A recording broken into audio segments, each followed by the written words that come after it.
ఉన్న బంగారాన్ని విడిపించి ఆ రోజు ఆన్లైన్ రేటుకే మేము కొంటాం. Sharma gold company. నమస్తే, వెల్కమ్ టు సుమన్ టీవీ. నేను మీ యామ్ని. మనకి జూన్ నెలలో 12 రాశుల వారికి ఏ విధంగా ఉంటుంది, ఈ విషయాలు మనకి తెలియచేయడానికి ప్రస్తుతం మనతో ఉన్నారు ప్రముఖ ఆధ్యాత్మికవేత్త, ప్రముఖ జ్యోతిష వాస్తు పండితులు, బ్రహ్మశ్రీ డాక్టర్ నాయకంటి మల్లికార్జున శర్మ గారు ఉన్నారు. గురుగారితో మాట్లాడి మనకున్న సందేహాన్ని అడిగి తెలుసుకుందాం. నమస్కారం గురుగారు.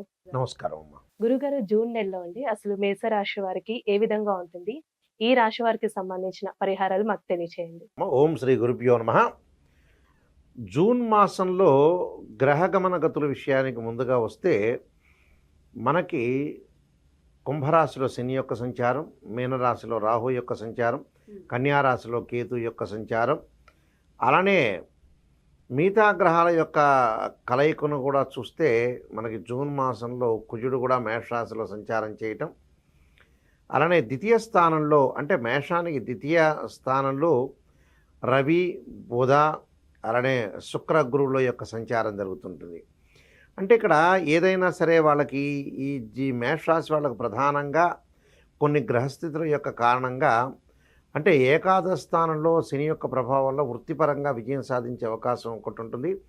ఆర్థిక స్థితిగతులు ముందుగా ఉండే అవకాశం ఉంటుంది. అంటే ఆర్థిక పరంగా బాగా లాభాల బాటలో ఉండే అవకాశాలు ఎక్కువ ఉంటాయి. ఎందుకంటే ద్వితీయ స్థానంలో గురువు యొక్క సంచారం, ద్వితీయ స్థానంలో శుక్రుడి యొక్క సంచారం వల్ల అనుకూలమైన ఫలితాలు జరిగే అవకాశం అనేది బాగా ఎక్కువగా ఉంటుంది మేషరాశి వాళ్ళకి. మేషరాశి వాళ్ళకి ద్వితీయ స్థానంలో అన్ని శుభగ్రహాలు ఉండటం కూడా చాలా మంచిది. ఆ గ్రహాల వల్ల కూడా అనుకూలమైన ఫలితాలు, ఆర్థిక పరంగా విజయం సాధించే అవకాశం బాగా ఎక్కువగా ఉండటం, అలానే భాగ్యాధిపతి అయిన గురువు ద్వితీయంలో ఉండటము, అలానే ద్వితీయాధిపతి కూడా శుక్రుడు కూడా ద్వితీయ స్థానంలో ఉండటము, దానివల్ల కొంత లాభం కలిగే అవకాశం ఉంది. ఆర్థిక పరంగా ప్రయోజనాలు, ఆ ప్రయోజనాలతోటి ప్రధానమైన నిర్ణయాలు తీసుకునే అవకాశాలు బాగా ఎక్కువగా ఉండటం ఒకటి. అలానే ప్రతి విషయంలో కూడా ముందంజలో ఉండే అవకాశం అనేది ఎక్కువగా ఉంటుంది. ముందంజలో అంటే ప్రతి పనిలో కూడా వాళ్ళు అనుకున్న పనులన్నీ కూడా నెరవేరే అవకాశమే ఎక్కువగా ఉంటుంది. దాంతోపాటు 11వ స్థానంలో కూడా శని ఉండటం వల్ల కూడా కష్టపడి పనిచేసే అవకాశం అనేది సూచన అనేది ఉంటుంది. అంటే కష్టపడి పనిచేసి దాని యొక్క ఫలితాన్ని అనుభవించే అవకాశాలు ఎక్కువగా ఉంటాయి. అలానే ఉన్నతమైన అధికారులతోటి మద్దతులు ఉండటం ఒకటి. అంటే ఉన్నతమైన అధికారులు వృత్తిపరంగా విజయం సాధించే అవకాశం ఉంటుంది. ఉద్యోగపరంగా అనుకూలమైనగా ఉండటం ఒకటి.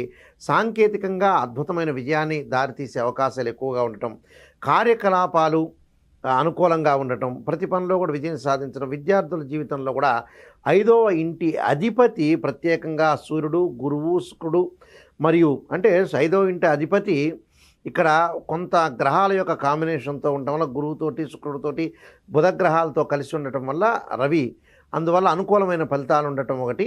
అలానే విద్యా విషయంలో కూడా విజయాలు సాధించే అవకాశాలు ఉంటాయి. ప్రసంగాలు, కళలు, రచన, వ్యాస రచన, అలానే పోటీ, అలానే నాలెడ్జ్ సంబంధించినవి విద్యార్థులకు అనుకూలంగా ఉండే అవకాశాలు ఎక్కువగా ఉంటాయి. అలానే విదేశాలకు వెళ్ళే అవకాశాలు మెండుగా ఉండటం ఒకటి.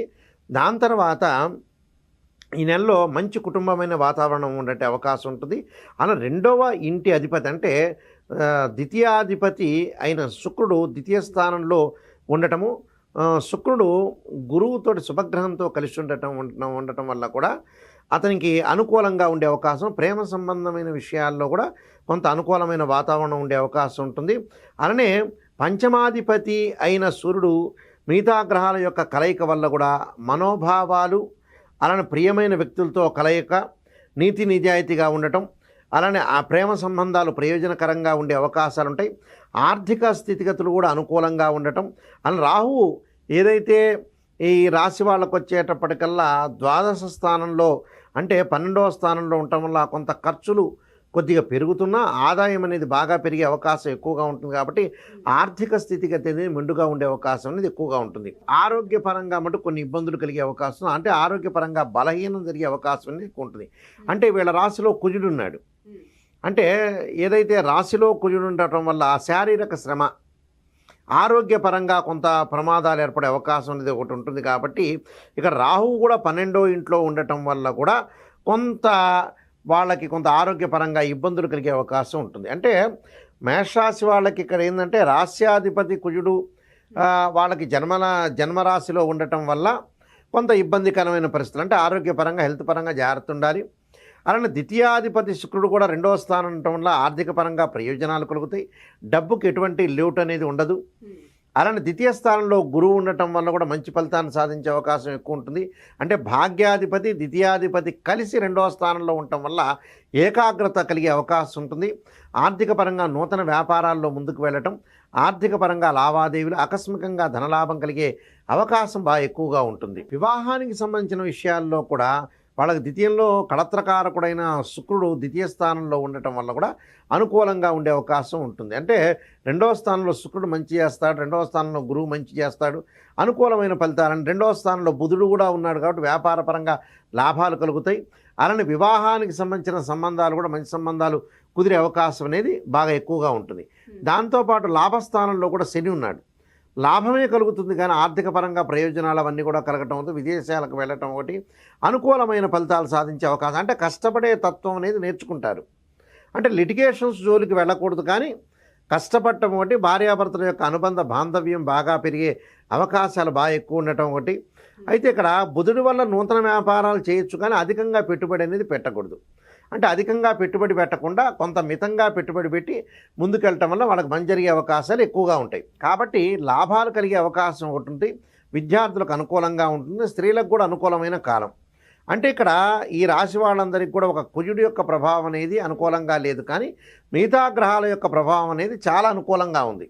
ఎందుకంటే ఇక్కడ మేషరాశి వాళ్ళకి తృతీయాధిపతి షష్టమాధిపతి ద్వితీయ స్థానంలో ఉండటం అనేది కొద్దిగా నూతన వ్యాపారాలు చేయకూడదు కానీ వ్యాపారాలు ప్రారంభం చేయొచ్చు కానీ ఎక్కువగా పెట్టుబడి అనేది పెట్టకూడదు. ప్రారంభం చేయొచ్చు కానీ ఎక్కువగా పెట్టుబడి పెట్టకుండా ఉండటం మంచిది. దానితో పాటు వృత్తికారకుడైన రవి కూడా ద్వితీయ స్థానంలో ఉన్నాడు. వృత్తికారకుడైన ద్వితీయ స్థానంలో రవి ఉండటం వల్ల కూడా కొంత మేలు జరిగే అవకాశం ఎక్కువగా ఉంటుంది వాళ్ళకి. అయితే ఇవన్నీ కూడా ఆర్థిక ప్రయోజనాలు, వివాహ సంబంధాలు, వృత్తి ఉద్యోగ వ్యాపారాలు, చిరు వ్యాపారాలు చేసే వాళ్ళకు కూడా వాళ్ళకి లాభాల బాటలో ఉండే అవకాశం ఉంది. ఉద్యోగ ప్రయత్నాలు కూడా వీళ్ళకి సఫలీకృతం అవుతాయి. ఉద్యోగం చేయాలి అనుకున్న వ్యక్తులు, నిరుద్యోగులకు కూడా ఉద్యోగ ప్రయత్నాలు సఫలీకృతం కావటం ఒకటి. అన్ని రంగాల్లో ఉండే అవకాశాలు ఎక్కువ ఉంటాయి. అంటే ఈ రవి బుధగ్రహాలు శుక్రగ్రహాలు కూడా మిథున రాశిలోకి మారిపోతాయి మళ్ళీ జూన్ 15 తర్వాత. అప్పుడు తృతీయ స్థానంలో శుక్రుడు కూడా మంచి ఫలితాన్ని ఇస్తాడు. ఇక్కడ తృతీయ స్థానం రవి కూడా మంచి ఫలితాన్ని ఇస్తాడు. కాబట్టి వీళ్ళకి జూన్ మాసంలో అంతా కూడా వాళ్ళు చేయాల్సిన పనులన్నీ కూడా చేసుకుని చక్కగా ముందుకు వెళ్ళొచ్చు. ఎలాంటి మానసికంగా ఆందోళన పెట్టుకోకుండా ఈ నెలలో మనం చేయాలి, ప్రయత్నాలు కొనసాగించాలి, కష్టపడాలి, వృత్తిరీత్యా నేను ముందుకు వెళ్ళాలి, సాంకేతిక రంగాల్లో కూడా అభివృద్ధి సాధించే అవకాశం ఉంటుంది, అన్ని రంగాల్లో వాళ్ళు విజయం సాధించే అవకాశం ఉంటుంది. కాబట్టి గృహపరంగా కానీ బయట పరంగా కానీ అన్ని పరంగా కానీ ప్రధానంగా గతం కంటే కూడా ఈ నెలలో మెరుగైన ఫలితాలు వచ్చే అవకాశాలు ఖచ్చితంగా ఉంటాయి. ఎందుకంటే గురువు మారాడు కాబట్టి మే 1వ తారీఖు నుంచి గురుబలం అనేది వాళ్ళకు బాగా పెరుగుతుంది. శుక్రబలం బాగా పెరిగింది జూన్ నెలలో. అలానే గురువు శుక్రుడు యొక్క బలం, శని మంచి స్థానంలో ఉన్నాడు, అలానే కేతువు కూడా బాగానే ఉన్నాడు వీళ్ళకి. అందువల్ల ఇన్ని గ్రహాలు శత్రువులు కూడా మిత్రులుగా కావటం, శత్రువులు తగ్గిపోవటం ఉంటే ఆర్థిక వ్యవస్థ అనేది బాగా ఎక్కువగా ఉంటుంది. అంటే స్త్రీలకు కూడా తన కాళ్ళ మీద తను నిలబడాలని, ముందుకు వెళ్ళాలని, ప్రధానంగా తన యొక్క స్థితిని మార్చుకోవాలని ఆలోచనతో ముందుకెళ్ళే అవకాశం ఖచ్చితంగా ఉంది. కాబట్టి కొన్ని పరిహారాలు చేసుకొని ముందుకు వెళ్ళాలి. జూన్ నెలలో వచ్చేటప్పటికల్లా వాళ్ళకి పరిహారాలు ముఖ్యంగా చేయాల్సింది ఏంటంటే సూర్యుడు యొక్క ఆరాధన చేయాలి. అంటే సూర్యాష్టకం అనేది చదవటం ఒకటి, అలానే అమ్మవారి యొక్క ఆరాధన చేయటం వల్ల మంచివి జరిగే అవకాశం ఉంటుంది. ఆరోగ్యపరంగా అంగారకుణ్ణి ఆరాధన చేయాలి. అంగారకాయుధ్యే శక్తి అస్తాయిదిమే తన్నో భౌమ ప్రచోదయాత్ అనేది మంత్రాన్ని, సుబ్రహ్మణ్య స్వామి యొక్క గాయత్రి మంత్రాలు అలాంటివి చదువుకుంటే కందులు దానం చేస్తే చాలా మంచిదమ్మా. చాలా చక్కగా తెలియజేశారు గురుగారు. జూన్ నెలలో మేషరాశి వారికి ఏ విధంగా ఉంటుందని. మీకు ధన్యవాదాలు. నమస్కారం. సుమన్ టీవీలో మీ పర్సనల్ అండ్ బిజినెస్ ప్రమోషన్స్ కోసం కింది నెంబర్కి కాంటాక్ట్ చేయండి.